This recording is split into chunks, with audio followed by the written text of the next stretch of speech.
جب حالات بہت کٹھن ہو گئے مکہ المکرمہ کے اور اللہ کی طرف سے ہجرت کا حکم آنے والا تھا، تو حضرت ابو بکر رضی اللہ تعالی عنہ کو حضور نے کہا کہ اے ابو بکر تیار رہنا، امر الہی کے آتے ہی ہم اس شہر کو چھوڑ دیں گے۔ اور پھر وہ وقت آیا کہ جب کفار نے حضور کے گھر کا محاصرہ کر لیا، آقا کریم علیہ السلام کو معاذ اللہ شہید کرنے کے ارادے سے ارد گرد جمع ہو گئے۔ آقا کریم علیہ السلام نے ہاتھ میں خاک پکڑی اور سورہ یاسین پڑھتے ہوئے ان کی آنکھوں میں جھونکتے ہوئے حضور گزر گئے اور انہیں پتہ بھی نہ چلا، اور وہ مکان کا محاصرہ کیے ساری رات کھڑے رہے۔ صبح بستر سے حضرت علی المرتضیٰ اٹھے، اللہ اکبر، تو آقا کریم علیہ السلام نکل گئے اور حضرت ابو بکر صدیق کے گھر تشریف لے گئے۔ اب دروازے کو دستک دینے لگے تو آواز آئی، حضور میں حاضر ہوں۔ حضرت ابو بکر صدیق تیار کھڑے تھے، تو کہا ابو بکر تم تیار ہو؟ کہا حضور آپ نے کہا نہیں تھا کہ تیار رہنا، کبھی ہجرت کا حکم آ سکتا ہے، تو میں تو اس دن سے ہی تیار رہتا ہوں کہ کب حضور آئیں اور جو فرمائیں میں وہی کروں۔ اور پھر وہاں سے لے کے حضور کو وہاں تک گئے، اور جبل سور کی چوٹی پر وہ غار ہے، اللہ اکبر، اس غار میں جانے سے قبل حضور کو باہر بیٹھنے کا کہا۔ عرض کی حضور ذرا میں غار کے اندر کے ماحول کا جائزہ لے لوں۔ غار کے اندر اترے، پہلے اس کو صاف کیا غار کو، پھر دیکھا جگہ جگہ سوراخ تھے، تو اپنا امامہ پھاڑ کے قمیض اتار کے اس کے ٹکڑے کر کے ان سوراخوں میں کپڑا دے دیا۔ دو سوراخ ایک روایت کے مطابق، اور ایک روایت کے مطابق ایک سوراخ بچ گیا، اس میں اپنی ایڑی رکھ دی، اور پھر آواز دی جان عالم اندر تشریف لائیے۔ تو آقا کریم علیہ السلام غار میں چلے گئے، تو سیدنا صدیق اکبر رضی اللہ تعالی عنہ نے اپنی گود میں آپ کا سر رکھا اور حضور لیٹ گئے۔ اللہ اکبر، کیا منظر ہوگا! صدیق اکبر نے حضور کو دیکھا اور جی بھر کے دیکھا، اور ایسا دیکھا کہ کوئی اور شریک بھی نہیں تھا۔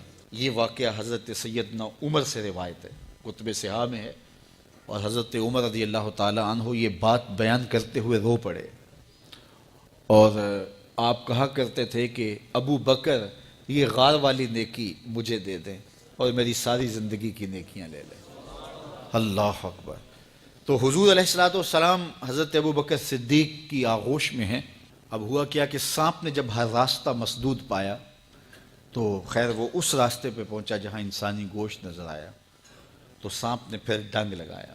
سانپ کا ڈنگ اچانک، تو انسان تو کپ کپا کے رہ جاتا ہے، اچانک تو چیونٹی کاٹ جائے تو انسان کپ کپا کے رہ جاتا ہے، چھپکلی گر جائے اچانک تو بندہ اپنے وجود کو جو ہے وہ متوازن نہیں رکھ پاتا، تو نیچے سے سانپ اور وہ ڈنگ لگا رہا ہے۔ لیکن لفظ سنیے، یہ حضرت عمر کی روایت ہے کہ حضرت سیدنا صدیق اکبر نے اپنی ٹانگ کو جنبش نہیں آنے دی، مخافۃ ان یتنبہ رسول اللہ، اس ڈر سے کہ کہیں حضور بیدار نہ ہو جائے۔ ساری توجہ ادھر رہی، بے اختیار آنکھوں سے آنسو ڈھلک پڑے، درد کی شدت اتنی تھی، اور آنسو گرے تو حضور کے رخسار پہ۔ آقا کریم بیدار ہو گئے۔ بیدار ہوتے ہی میرے حضور نے کہا، ما لک یا ابا بکر، ابو بکر کیا ہوا؟ تو یہ ہوتی ہے ہنگامی صورتحال۔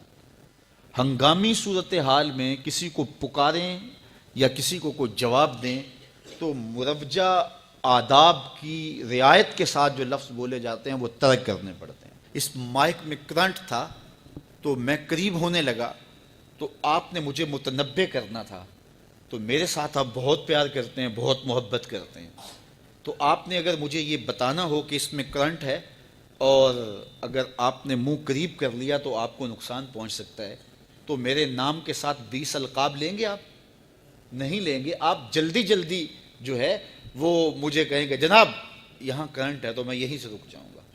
یہ تو ہے کہ آپ میرے لیے کر رہے ہیں، اور اپنے لیے کسی کو پکاریں تو پھر بھی یہی بات ہے۔ اللہ اکبر۔ اب حضور نے جب کہا نا ما لک یا ابا بکر، ابو بکر کیا ہوا، تو اب ہنگامی صورتحال تھی نا، تو فوراً کہتے لدغتو، ڈسا گیا، مجھے سانپ نے ڈس لیا، فوراً یہ کہتے نا۔ لیکن حضرت ابو بکر تیری محبت پہ قربان، کائنات میں آپ نے ایسا عاشق نہیں دیکھا ہوگا، سانپ ڈنگ پہ ڈنگ لگا رہا ہے اور ٹانگ شل ہو گئی ہے، زہر سرایت کر گیا ہے۔ حضرت ابو بکر نے جواب دیا، لدغتو فداک امی و ابی یا رسول اللہ، حضور میری ماں بھی آپ کے قدموں پہ قربان، میرا باپ بھی آپ کی راہوں پہ نچھاور، مجھے سانپ نے ڈس لیا ہے۔